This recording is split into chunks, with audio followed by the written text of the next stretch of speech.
Is Game Night with Josh Hinnick. Let's go! On 97.3 ESPN and the 97.3 ESPN free mobile app. And he scored! Now live from inside the Ocean Casino Resort Studio, here's Josh Hinnick. Josh Hinnick here on Game Night on 97.3 ESPN. Phillies win the weekend Stanley Cup Game 7 tonight, and the Flyers' top stud is coming to America.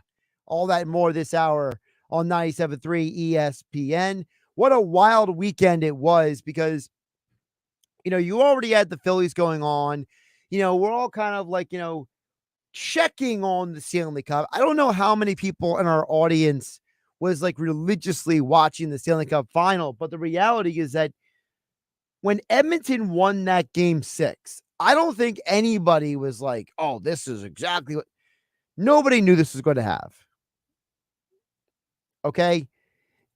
There is a huge deal going on tonight because there's two different theories that are going to come out of this game tonight, and they can both impact the Flyers. I'll tell you guys exactly what that is coming up in a few minutes here on 97.3 ESPN FM, where you can hear Stanley Cup Finals Game 7 coverage again at 7:30 p.m. tonight here on 97.3 ESPN. You can hear on the app, on the 97.3 ESPN mobile app, powered by First Bank. See how Scott Laughlin from Sirius XM NHL Radio, he will join me coming up in less than 20 minutes. We'll get his thoughts on Mishkov coming to America. Yes, the news is out that the Flyers will be getting the prospect they never thought they were going to get, right? The prospect that they were not sure was ever going to come anytime soon. They knew he would come eventually, but the news, those didn't see it at 973ESPN.com or 973 ESPN mobile app. Flyers prospect, Matvei Mishkov, is coming from Russia. Apparently, his team is letting him out of his contract early due to apparently the death of his father and a bunch of other variables. The team was like, look, we know you want to go to the NHL eventually. We'll let you out of your current contract so you can go to America. So cue up Neil Diamond coming to America. That's where Mishkov is coming. And apparently there's a possibility, according to reports, that he could be in Philadelphia working out with the team by the end of July. So a lot of hockey news happening on a Monday night. But we will touch on the Phillies right now, as well as your guys' thoughts and comments at 609-403-0973. Your DMs into the 973 ESPN mobile app powered by First Bank of Sea Isle City. Over the weekend, if you remove the Friday game, which I do have some thoughts on that, but if you remove the Friday game, it was kind of a business as usual weekend for the Phillies, which is they're the better team. They beat a team that's not as good. The Diamondbacks came into the weekend with one of the worst pitching staffs in baseball. No Zach Gallen, no Merrill Kelly so far this year has really hurt that team. They've been winning games by scoring a lot of runs. After Friday's win, they were 29-6 on the year when they scored 5 or more runs. Well, what did the Phillies do? They buckled down. They got better pitching than they got on Friday. And they were able to shut down that team. That team and the Diamondbacks scored 5 runs on Friday. They scored 2 total runs the rest of the weekend. Phillies beat them 12-1 on Saturday, 4-1 on Sunday. The Phillies showed you that they have the pitching. And if anybody had any questions, I think all those questions were dispelled. Phillies have the best team ERA in all of baseball at 3.09. They have the third best whip in all of baseball at 1.14. The Phillies have 3 starting pitchers who are top 3 in the National League in ERA. Ranger Suarez at 1.75. Christopher Sanchez at 2.67. Zach Wheeler at 2.73. Aaron Nola, even though he's got a 3.57 ERA, he's also 4th in the National League in innings, and he has the 6th best whip in the National League at 1.06. So you could argue the Phillies are not just having a great year, they have the best pitching staff in all of baseball. And you can surmise that when you are talking about the Philadelphia Phillies moving forward, and this, there's a reason how this layers into the Flyers. We'll get to it in a minute. The Phillies have built their team in a very balanced approach, because you look at that starting pitching staff I just mentioned. Zach Wheeler, free agent. Ranger Suarez, Christopher Sanchez, Aaron Nola came up through the minor leagues. They were developed by this organization into what they are today. You look at their starting infield. Bryce Harper, free agent. Alec Boehm, drafted him. Bryson Stott, drafted him. Trey Turner, free agent signing. Look at the outfield. Castellanos, free agent. Brandon Marsh, they traded for him. Kyle Schwarber, free agent. Whit Merrifield, free agent.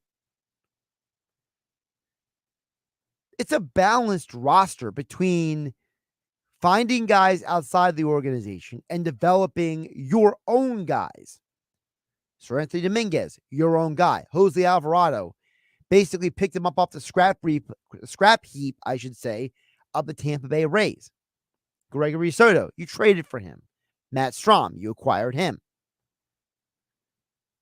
It's a pretty balanced roster between guys who are your developmental players and guys that you acquired otherwise. And I think that that is, for sports, in my opinion, for sports like baseball and hockey, you really got to have a balanced approach, because not all of these draft picks are going to work out. You know, baseball and hockey are similar in that you can draft a bunch of guys and you're frankly hoping that they turn out. The reality is that you can't be the person who sits there and says, we are going to go purely off of our draft and it's going to work out. Because ultimately that never happens. You can't be the team that says, we're going to go and get every pick and he's going to work out. Because if you just look at Phillies history, you realize that ever since the Phillies took Pat Burrell in the 1998 draft, it has been a hit or miss equation for this organization. Look, for every Chase Utley and Cole Hamels, there's Kyle Drabek and Gavin Floyd. Travis d'Arnaud never became the player he was with your organization. Nobody knows who Anthony Hewitt is or Larry Green, right? J.P. Crawford isn't with the organization anymore. Cornelius Randolph hasn't turned into anything. Mickey Moniak has found himself after basically being a nothing for the Philadelphia Phillies. Adam Hazley, well, I have to explain that one. Yeah, you got Boehm and Stott out of that, but are we really sure that Mick Abel is going to turn into anything? Drafting in baseball is such a game of roulette. You can go through every baseball draft through first-round picks, second-round picks, third-round picks, and you're not always going to nail these guys. You're not always going to hit these guys. For every player you think that you got right, you're going to get somebody wrong. Hello, Scott Kingery. Second-round pick. Didn't work out. You go through baseball history and you find out that you can't always draft these guys. And I think the beauty of the Phillies pitching staff is that you have some free agents and you have some draft picks.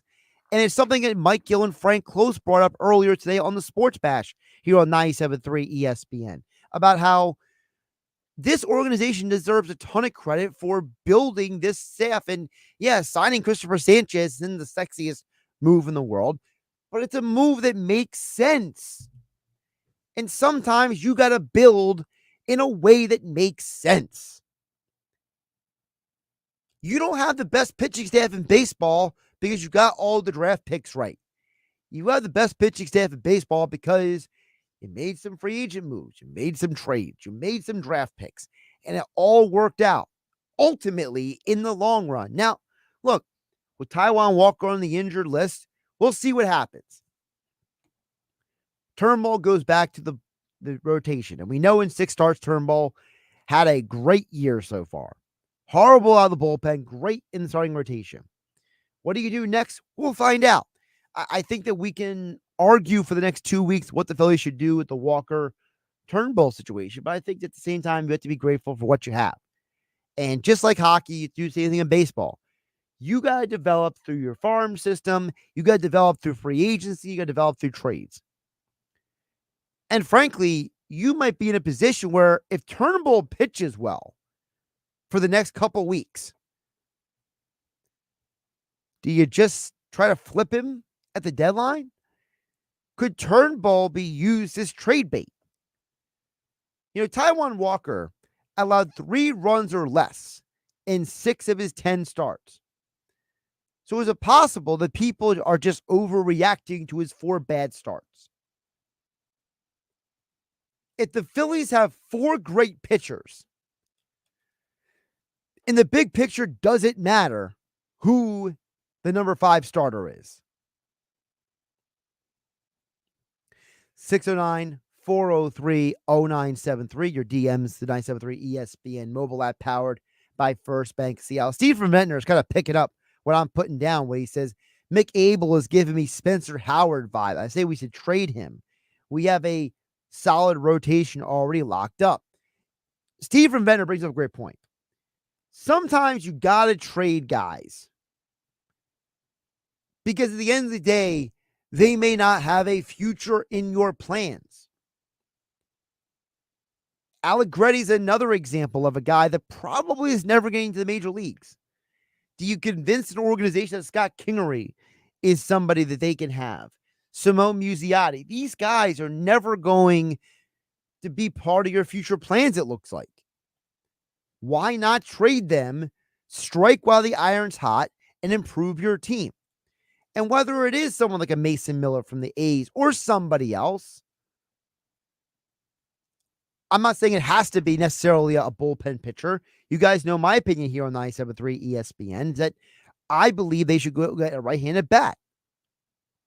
They need another outfielder. Their outfield hitting is horribly inconsistent. They got 6 left-handers in the lineup tonight. That is disgusting. You cannot go with a team into the postseason with that many left-handers in your lineup. David Dahl is not the answer. I was wrong, okay? I'm admitting it. Dave Dahl is a flash in the pan. You cannot keep playing Brandon Marsh out there consistently. And Christian Pache is not the answer either.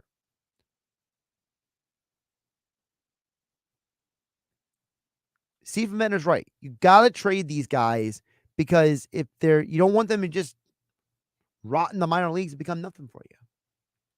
All right, keep this text coming in at 609-403-0973. Your DMs into the 973 ESPN mobile app powered by First Bank of Seattle today. Coming up next, we are going to talk with Scott Laughlin from Sirius XM NHL Radio about, this is interesting, Mishkov coming to America. Could that change the entire Flyers offseason? Also, Stanley Cup Finals Game 7 tonight right here on 97.3 ESPN. Coverage begins at 7:30. Wake up weekday mornings from 6 to 10 a.m. with Unsportsmanlike on 97.3 ESPN with Evan Cohen, Super Bowl champion Chris Canty, and Michelle Small. Can't wake up without it. Brought to you by the Gallery Bar Book and Games at Ocean Casino Resort in Atlantic City. My mom was so tired all the time. And anytime I told her a problem, she always had one solution. She'd be like, you should take a nap. Both my wrists could be cut, and I could be holding a knife. And I could be like, I don't want to be here. And she'd be like, have you slept? From Saturday Night Live, his Netflix specials, and Peacock's Bupkis, Pete Davidson Prehab Tour. Saturday, July 20th, Ovation Hall and Ocean Casino Resort. Tickets on sale now at theoceanac.com. Pete Davidson Prehab Tour, live. No one knows the importance of a great assist more than Lowe's and Leo Messi. That's why we've teamed up to give Milo's Rewards members 10 times the points when Messi makes an assist during CONMEBOL Copa America USA 2024. Activate this offer starting June 20th, so when Messi assists, you score. Shop the day after an assist to earn those extra points. Not a Milo's Rewards member? Join for free today. Visit Lowe's.com/Messi for more details. With GMF financing to qualified buyers, excludes Corvette, excludes prior sales. Don't buy a car anywhere until you hear this. Bennett Chevy must sell 200 vehicles immediately. So right now, brand new Chevys are on sale at the GM supplier employee price. That's right, you pay what we pay. Plus, you keep all the rebates, saving you as much as 10% off MSRP. You heard right, you get both GM supplier employee prices, plus you get all the rebates up to 10% off MSRP. And because Bennett must move 200 new and used vehicles, we'll give you a minimum $10,000 for any rotted out old clunker, even if it was on fire. Yes, a minimum 10 grand for any clunker towards any pre-owned vehicle in stock. Imagine how much you'll get for a good trade. These are real deals you won't get anywhere else but Bennett Chevy. So you must hurry for best selection. With deals like this, nobody beats a Bennett deal, and I mean nobody. Together, let's drive at Bennett Chevy, Egg Harbor Township, and BennettChevy.com. ABC Tuesday. It's the music event of summer. What's up, CMA fans? With superstar performances by Lainey Wilson, Luke Bryan, Kelsey Ballerini, Keith Urban, Thomas Rhett, Shabuzi, Cody Johnson. Plus, epic collaborations including Keith Urban with Lainey Wilson, Big and Rich with Hardy, and Post Malone featuring Blake Shelton. Jelly Roll and Ashley McBride host CMA Fest, Tuesday, 8/7 Central on ABC, and stream next day on Hulu. Get in the zone, AutoZone. Welcome to AutoZone. What are you working on today? On America's birthday weekend? Why not stop by America's #1 brakes destination?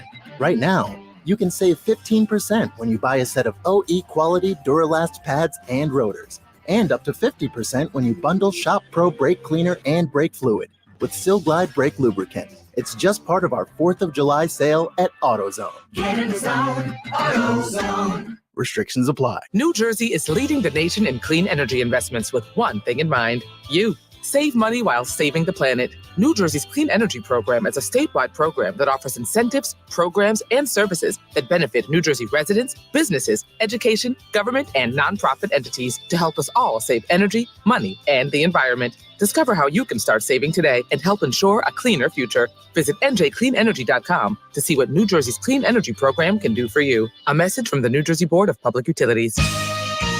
Powered by the all-new BetParks New Jersey Casino and Sportsbook app. BetParks.com. This is the Town Square, New Jersey Info and Weather Network. Mitchkoff is coming to Philly. I'm Nick Earnshaw with your South Jersey Sports Center and with your 97.3 ESPN question of the day. With the news that the Flyers' top prospect, Matvei Mitchkoff, will be coming to Philadelphia next season, it got us thinking here at 97.3 ESPN that with the news Mitchkoff is coming to Philly, does it make you more excited for the upcoming season? Let us know by texting 609-403-0973 or use the 97.3 ESPN free mobile app. I'd say you should get more excited just due to the fact he is a scorer and the Flyers have lacked at the center position in recent years. The guy was a high draft pick for a reason and is the future of the franchise. Let us know by texting 609-403-0973. Text us your thoughts. Also, the final game of the hockey season is tonight as the Edmonton Oilers look to come back from a 3-0 deficit against the Florida Panthers in Game 7 of the Stanley Cup, which you can listen to right here on 97.3 ESPN. Your forecast is next. Congress is poised to pass a bill to keep AM radio in cars, but time is running out. 82 million Americans risk losing the news, sports, talk, traffic, and vital emergency information they rely on. Text AM to 52886 and tell Congress to pass this bill now. Message and data rates may apply. You may receive up to 4 messages a month, and you may text STOP to stop. This message furnished by the National Association of Broadcasters. From the Town Square, New Jersey Info and Weather Network, I'm Chief Meteorologist Dan Zero. We've fallen back into pleasant dry weather for 2 whole days at least. Tonight is going to be comfortable with clear skies. Low temperature dips to around 65 degrees. Tomorrow, mostly sunny and warmer, high of 90. 93 on Wednesday. Hot, humid, and breezy. Strong thunderstorms likely late day Wednesday, and then turning not as hot again Thursday. High back down to 84. Get weather 24/7 wherever you are. Download our free mobile app today. From playtime to showtime, Atlantic City always serves classic summer fun with a twist of cool. Visit AtlanticCityNJ.com to win an overnight getaway. This is Game Night with Josh Hennig on 97.3 ESPN free mobile app.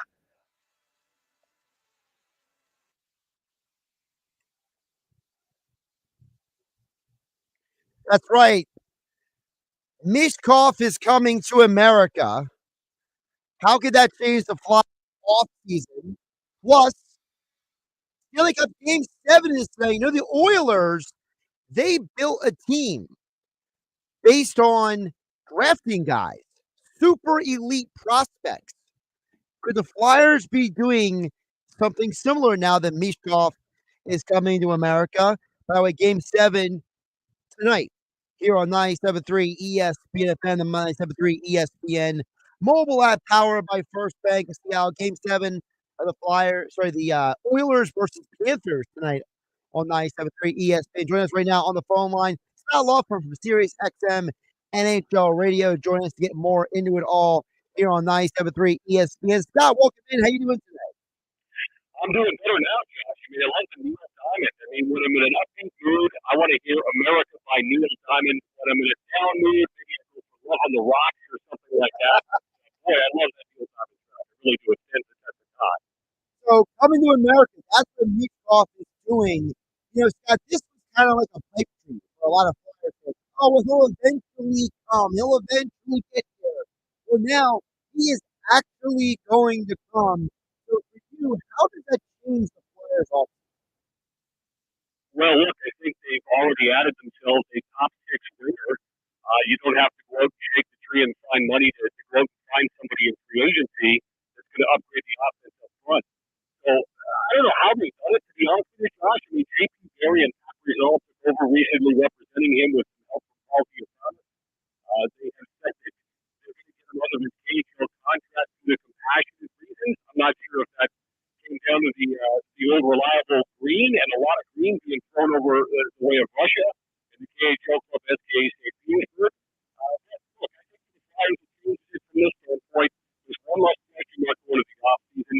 You can pretty much plug him in from September on in training camp, playing behind Konecny on the right side of the ice, and I think you've upgraded your top 6. I also think that the Flyers, who, as Flyers fans know, need a lot of help when it comes to the power play proficiency. I think automatically you throw him on the PP1 and you get some expanded resources that way. It becomes a little bit more dynamic, a little bit more dangerous up front with a guy who shoots the puck well, who sees the ice very, very well as well. So I think the reality is that the Flyers have got a little bit less in the way of shopping to do in the offseason. Now that he's going to come over, let's see what the believe here in the next week or two. So the reports are that he would be arriving in America at the end of July. It looks like. So, with that being said, he said you're describing him as a plug and play guy. So he's still going to be a rookie in the NHL. So should it be safe to assume then there's going to be a learning curve? Yeah, I think so. I think whenever you come to the best league in the world, I think there's an adjustment. And I think that when you play in the KHL, you pick up certain qualities, and sometimes they're not the best qualities. You know, sometimes they're not what John Tortorella, of all people, would want to see. And instead of certain players who come over from the Russian league, whether it's at the senior men's level or playing in junior hockey, that sometimes you have to coach the KHL out of them. Now, there might be a little bit of that from each guy. The fact of the matter is that he's still young enough where John Tortorella can probably influence him to be a better all-around player. And if he comes in and he's somewhere between what you'll eventually see as a Kucherov type or somewhere between a Kucherov and Kaprizov type, then clearly Philadelphia's got themselves a star in the making here. So, again, we'll have to temper expectations. He didn't get a point per game playing over in the Continental Hockey League this season for Sochi, which was a team he was loaned to from SKA St. Petersburg. And then Sergei Zubov, as it turned out, was just named a few months ago as the new head coach in Sochi, which led us to believe at least, that maybe there might be another year at Sochi for him. But like we say, the CAA representation he's now got seemed to work some wonders here, and somehow, some way got it done. So it'll be up to John Tortorella to coach this guy and to coach him into being a 200-foot player. And as we know, sometimes players get dragged kicking and screaming into being a 200-foot complete player with John Tortorella behind the bench. But I think ultimately, they're going to they should bring in maybe some other players to maybe help with it being on this team, some other Russians, maybe like a free agent like Nikita Zadorov, or maybe a guy like Barabanov, who was in the KHL for a long time and now is playing the NHL. Like, maybe some of those guys would be a good idea to maybe help his translation from there to here. Yeah, I think that's not a bad idea. I think you see that in a lot of different circumstances with a bunch of different teams out there. And, the language barrier, the culture adjustment that happens when you come from over there to North America, it's a big one. There's no question. So I think when you had a Western come over, you did have guys like Alexander Semin that were around. Sergei Gonchar was one of the capitals at that point, too. So they did have a bit of a support system there for him. I also think the support system around him, not only with Russian players and players that like Steve Rogers, but I think you're trying to surround him with some veteran guys that have been around the block. And this is a relatively young Flyers team, as we know. And I think to go out and get some experience, I think could be the option for Philadelphia too. But as we say, no longer are you looking for a second line winger. I think you're probably looking for a depth guy, a guy who can play third or fourth line duty. That ideally, to your point, Josh, speaks a little bit of Russian along the way. That's got some leadership capabilities. You add that all up, and you'll obviously see a fast track as something that's going to happen a little bit quicker for Matvei Michkov. We're talking with Scott Laughlin from Sirius XM NHL Radio, joining us here on Game Night on 97.3 ESPN. Of course, you can catch him each morning on Sirius XM NHL Radio and at Laughlin SXM on the Twitter X platform.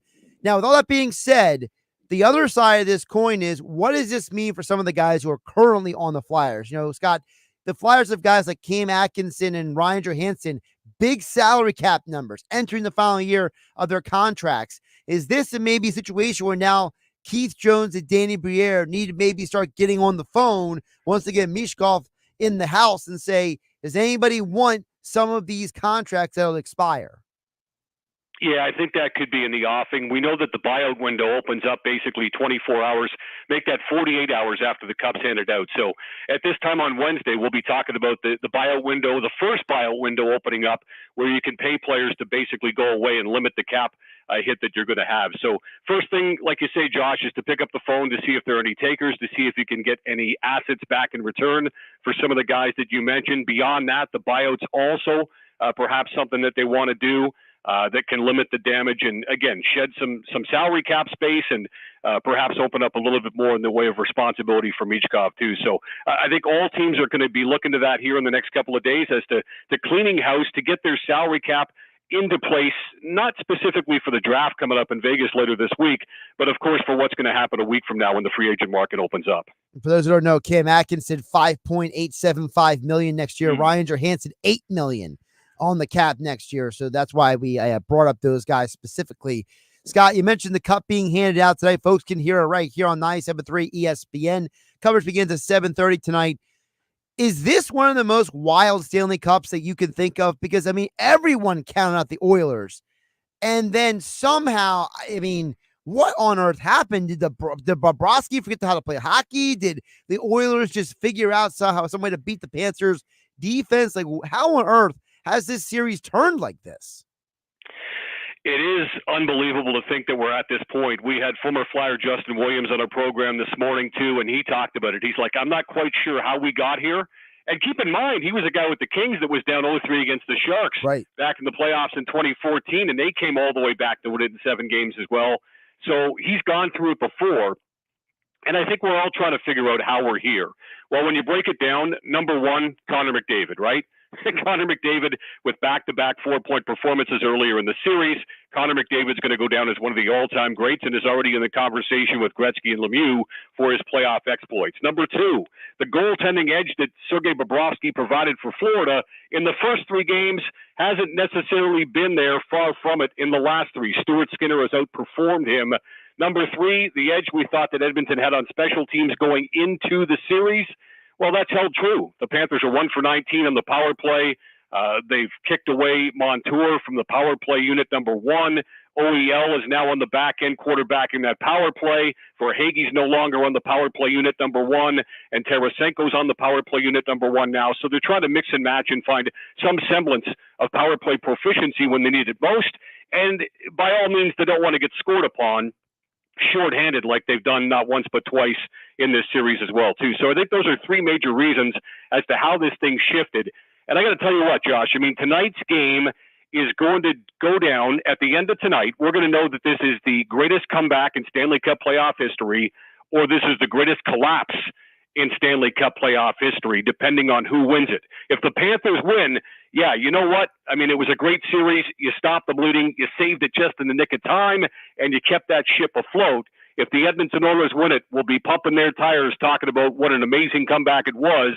But unfortunately for the Florida Panthers, we'll be talking about the greatest collapse in Stanley Cup playoff history. And more than that, Josh, I think we're going to call this the greatest collapse in professional sports history as well, in a best-of-7 series to blow this lead, almost unthinkable. If I can back up to what you were talking about, Connor McDavid, I mean, he's obviously the superstar for the Oilers, but I don't think we can tell the story of the Oilers season without talking about they fired their coach this year. They looked like they were going nowhere. And then all of it, I mean, I remember reading all the stories about, like, you got to trade Skinner. Skinner's the worst as the goaltender, right? And this team went from that to being where they are right now. I mean, it's almost like a movie, Scott. It's almost like this was made for Hollywood. Well, Edmonton has turned out to be a bit of a goalie graveyard for the last 5, 6, 7 years running. They've been looking for a number one competent goaltender that's going to provide consistent goaltending. And wouldn't you know it, this season, not only during the season, but in the playoffs as well, Stuart Skinner has been up and down.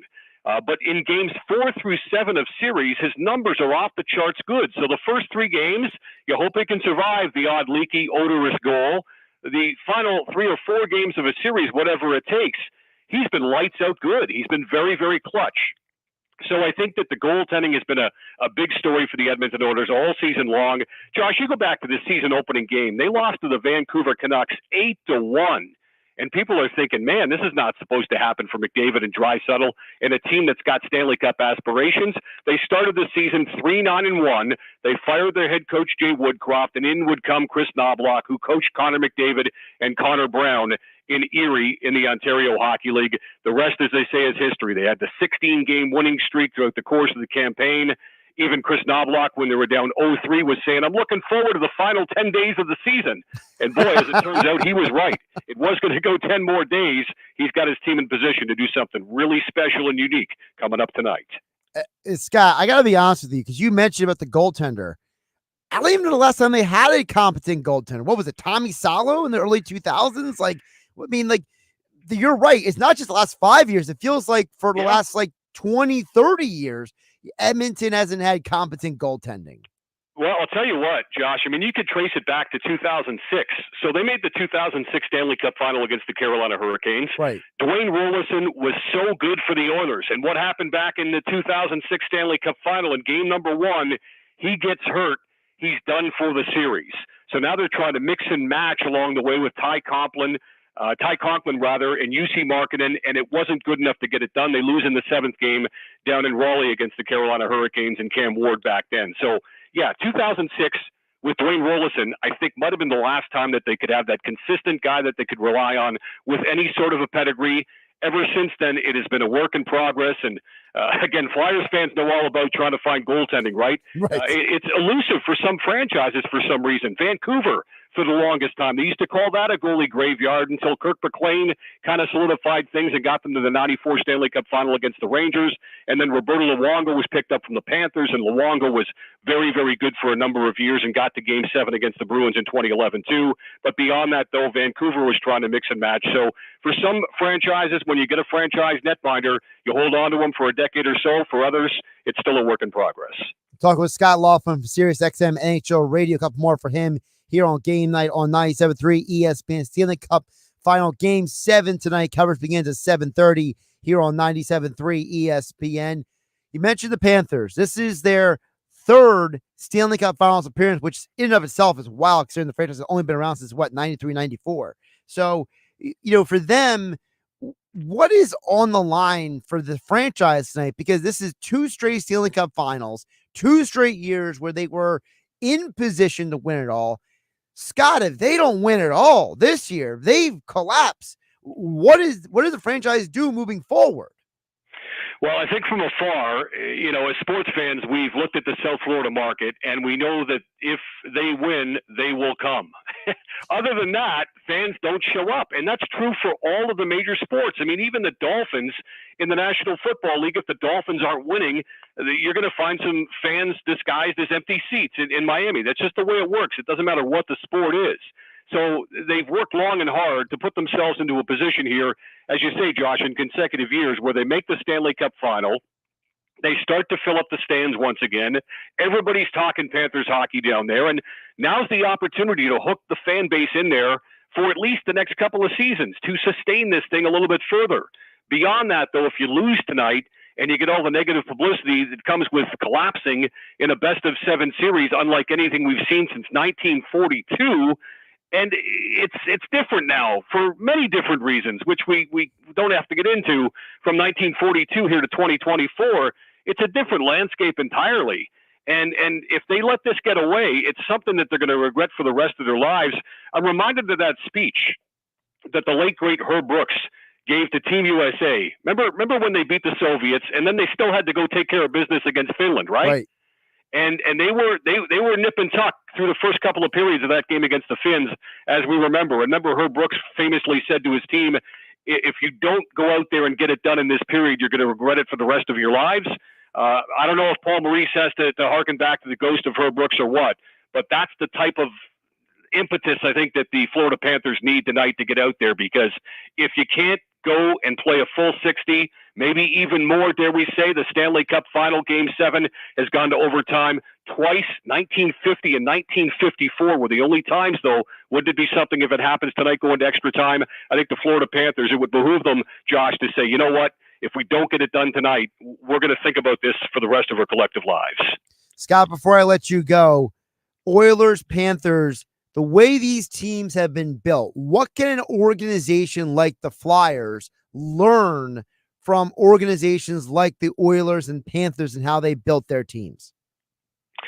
Well, that's a great question, Josh. That's a great question. I think, look, Edmonton, let's face it, they finally got it right when Connor McDavid fell into their laps back in 2015, and many wondered whether or not Buffalo would get him, and of course the draft lottery falls the way it does. And look, for Edmonton, they get sort of a once-in-a-lifetime opportunity. Maybe not once in a lifetime, because they did, of course, pick up Wayne Gretzky from the Indianapolis Racers of the WHA back in the late 1970s, and that kind of changed the fortunes through the 80s, of course, for the Oilers. But you get the point. I mean, when you get somebody like a McDavid, it automatically just puts you on a fast track towards success and winning a Stanley Cup or two along the way. I think the Panthers have been built differently. I think they've drafted well.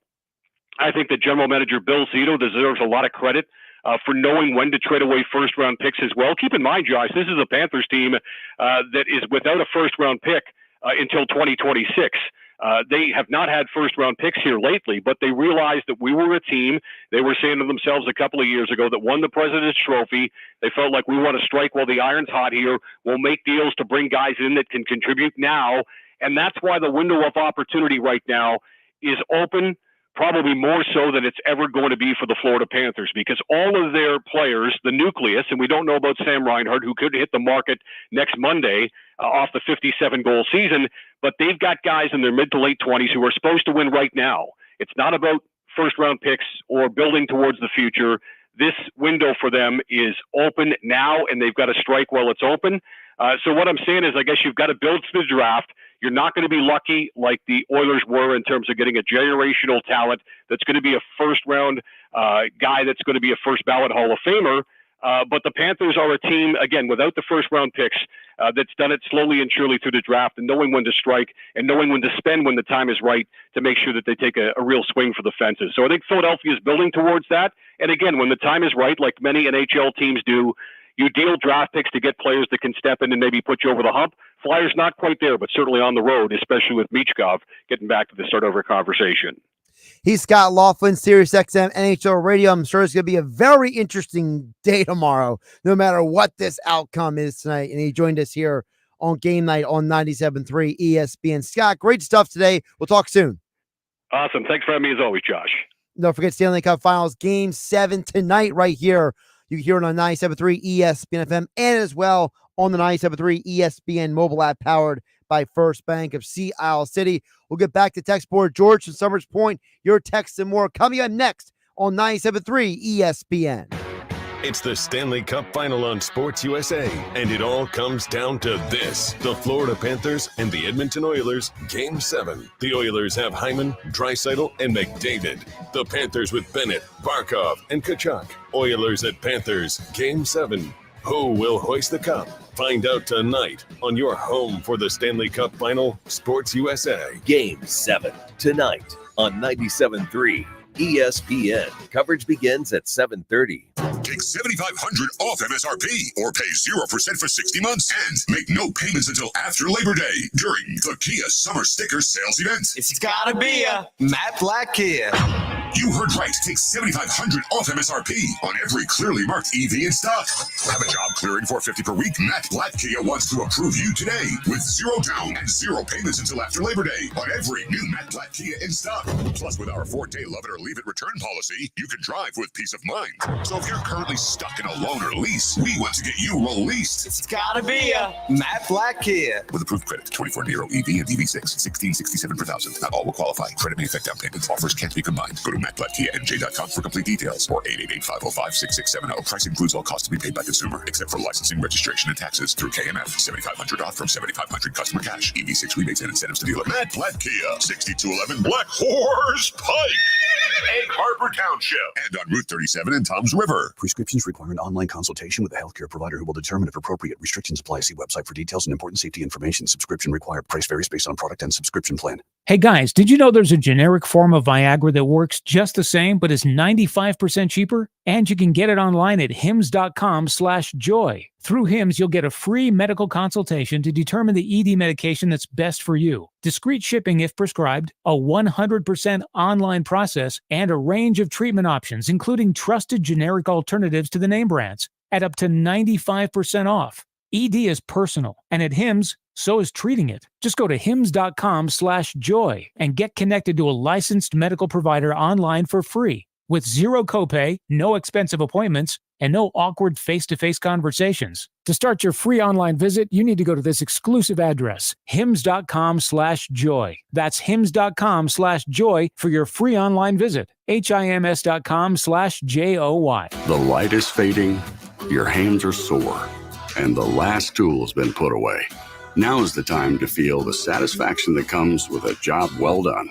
But when you get your tools from Harbor Freight, something about the job feels a little different. Your wallet. Because we believe that everyone deserves hardworking tools at hardworking prices. And that's what we have here. So, whatever you do it for less at Harbor Freight.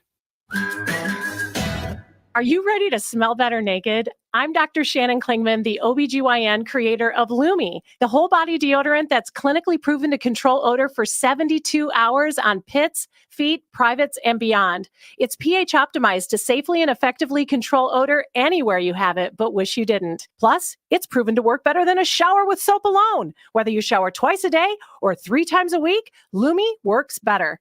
And who doesn't want zero body odor? With over 200,000 5-star reviews, I'm so sure you're going to love it, or you can return it for free.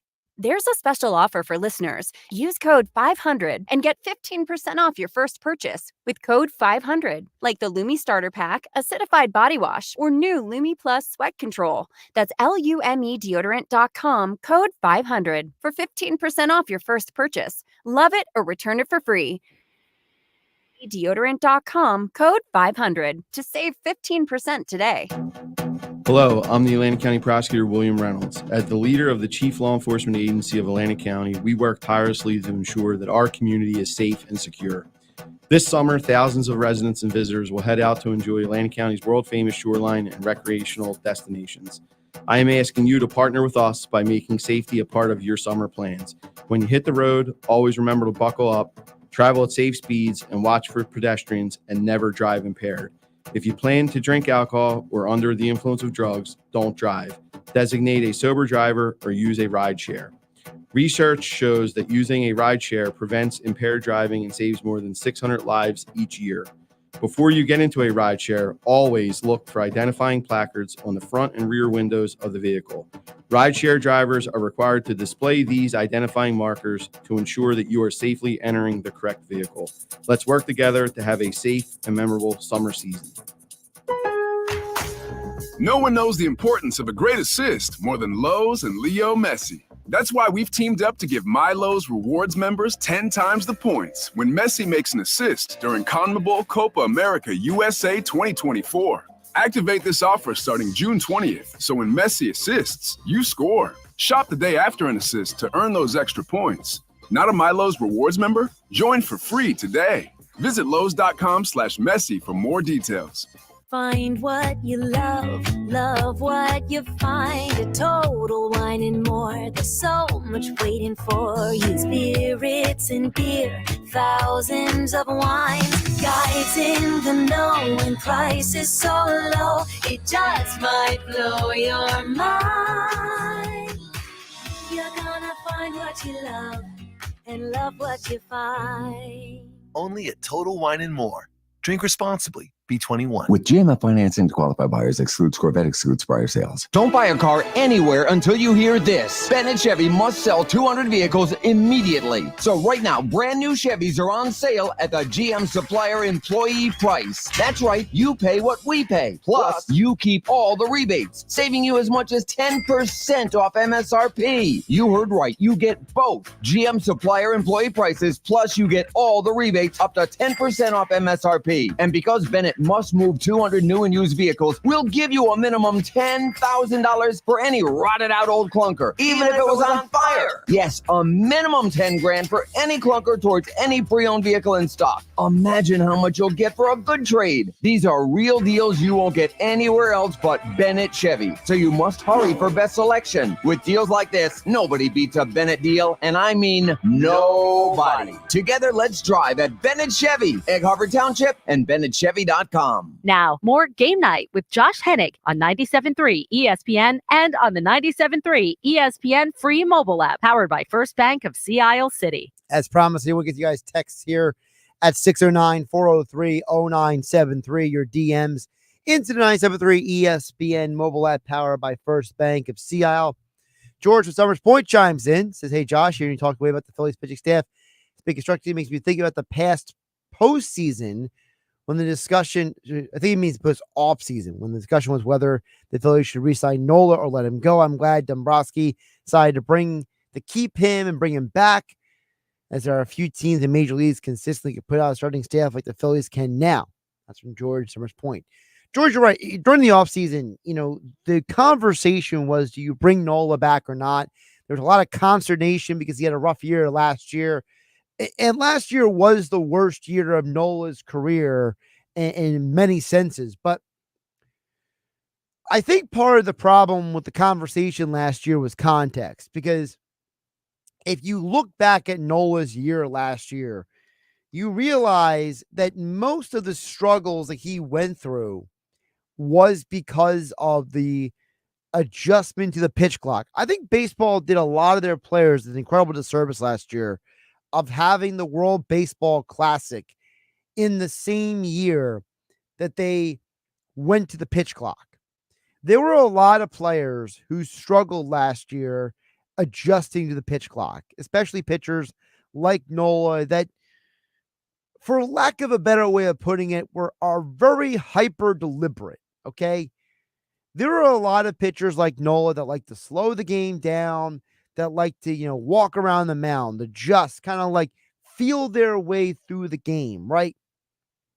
And I think that for people like Nola, it was a tough deal for them to go through that. And I kind of look at how Nola ended the season and look at the fact that this was a guy that once he kind of felt his way through, he started becoming a better pitcher. He started kind of figuring out, okay, this is the rhythm of the clock. This is the rhythm of how to deal with it. And I think that once he started figuring out how to handle that, I think he became a much more efficient pitcher. And I think that you're seeing that this year, that he knows how to handle the pitch clock. He knows what is expected of him now, whereas he really struggled. And it didn't help that his own catcher, JT Realmuto, said himself, I'm fatigued early in the year because I'm not used to this pitch clock. I'm not used to the rhythm of the game.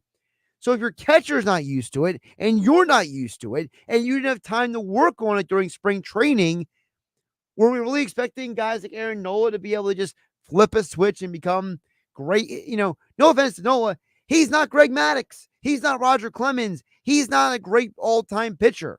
He's not even the best pitcher on his team. You could argue Aaron Nola is number 3 on his own team. And we were just supposed to expect him to go out there and be elite day one. It was always an unfair measuring stick that people put him on. And I think that, as you said, George, you're right. There was a lot of debate and consternation about whether they should bring back Nola or not. And now it's proving to be one of the smart decisions the Phillies have done this offseason, which was bring back a guy who is maybe not the best pitcher on your pitching staff, but he's one of the most important because he is 4th in the National League in innings pitched. He is 6th in the National League in whip. He is among the better pitchers in the league. And if you have that guy on your team, your 1 through 4 looks way more appetizing. And now when you go into the postseason, let's see what happens when you go 1 through 4, right? Let's see what happens when you go Wheeler 1, Suarez 2, Nola 3, Sanchez 4, because guess what? Nola is a better 3 than almost every other team in Major League Baseball. And Sanchez, if he keeps this up, is a better 4 than most of baseball. So I think that the situation is an amazing example of context with these conversations. You know, Stephen Ventnor, he brought up about the Mick Abel, Spencer Howard comparison. You know, Mick Abel has struggled in the minor leagues the last couple of years. He may be considered a top prospect. Is he really a great pitcher? We have no idea.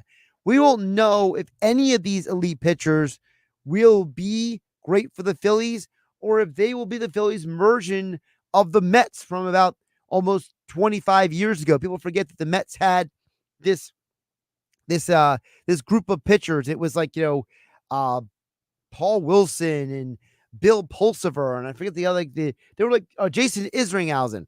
They had all these young pitchers that were supposed to be like the next big stud pitchers, and almost none of them became any good at all due to injuries and all kinds of things that were out of their control. And, I'm starting to wonder about the Phillies pitchers. Are they going to be the Phillies version of the Mets 3 from those years ago? I got to look up the article, but there was an article like Sports Illustrated or something from like 98 or 97. They never worked out. It was like Paul Wilson and all those guys. I remember like there's this big story, and that they never worked out, right? And it was like this infamous story that is like this like warning to like all of baseball that like you can't sit there and be like, well, they're going to come, they're going to happen, and then they never happen, right? And so, the theory is that just because the Phillies have these prospects doesn't mean that you got to stick with them. And context is very important because, if you don't have the guys who are going to work out, you don't have the guys, here it is, Generation K. It was Paul Wilson, Jason Isringhausen. They were part of Generation K. Who was the other guy? Bill Paul. So I remember them. My goodness. How do I remember that? But I can't remember what to get from the store.